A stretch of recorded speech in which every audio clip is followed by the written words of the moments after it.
Welcome back to Winning Isn't Easy. Gender dysphoria and your ERISA disability insurance claim. Now, look, I'm not going to get into the politics of gender dysphoria. That's beyond the scope of this podcast. But having represented individuals who have gender dysphoria, I can tell you that it can significantly impact a person's ability to work, potentially qualifying them for their ERISA disability insurance benefits if they have a disability insurance policy or plan. There is no doubt at all that obtaining benefits for gender dysphoria can be challenging due to the bias from insurance companies, claims examiners, peer review physicians, and even judges. But nonetheless, let's talk about this. There is, of course, the psychological impact of gender dysphoria. There are several psychological conditions that are linked to gender dysphoria that can impact a person's ability to perform their own or any occupation. First, there's anxiety, the fear of public interactions due to past bullying or harassment. Number two, there are panic attacks, which are severe anxiety that leads to panic attacks, causing avoidance of public spaces and work environment. There's, of course, depression, which is feeling of isolation, loss of motivation, social withdrawal, which can all make it difficult to function at work. There's post-traumatic stress disorder, trauma from harassment or violence that can lead to flashbacks, sleep disturbances, avoidance behaviors, and all of that can impact a person's work performance. There are other psychiatric conditions that can be seen, but you need to understand that regardless of what they are, there is generally an ERISA disability policy or plan, a mental nervous policy limitation. That will impose a 2-year benefit limitation for disabilities caused or contributed to by psychiatric conditions, such as anxiety, depression, post-traumatic disorder, bipolar disorder. But that application will in part depend on the language in the policy or the plan.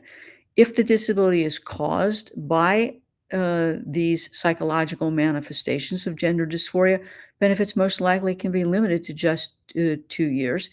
But if there are other physical manifestations or physical issues that are the basis of the disability, potentially there's a workaround, if you will, that 2-year mental nervous policy limitation. It's much more difficult if you have what I call the Monty Python version of the mental nervous policy limitation, which is where the disability is contributed to even so slightly by any one of these psychological manifestations. I think that it is key before you stop work and apply for your benefits that you understand what's in that policy or plan, that you understand the definition of disability, occupation, and the mental nervous policy limitations. There might even be a subjective medical condition limitation in that policy. Secondly, you need to understand what's in your medical records. Is there an objective basis for the diagnosis? What are your disabling symptoms, both physically and psychiatrically, and how do they impact your functionality? And is there documentation of the treatment plan and your response to that treatment?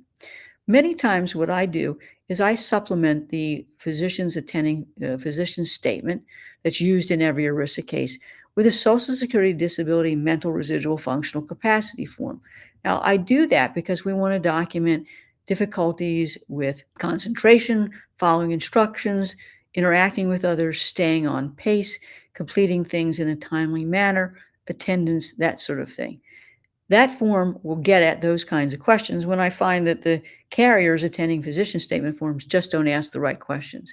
I also want to get statements from coworkers or former employers who can further support the difficulties that they've observed with you in the workplace. Of course, if we have other disabling medical conditions, we want to add them to the basis of the claim. We want to make sure that we're covering all of the physical and psychological reasons why a person might be eligible for their ERISA short or long-term disability benefits. You can see it's going to be a challenge from the very beginning. And knowing what's in your policy or plan, knowing what's in your medical records, understanding what it is you have to submit to prove your disability is the key to getting those short and long-term disability benefits. Got it?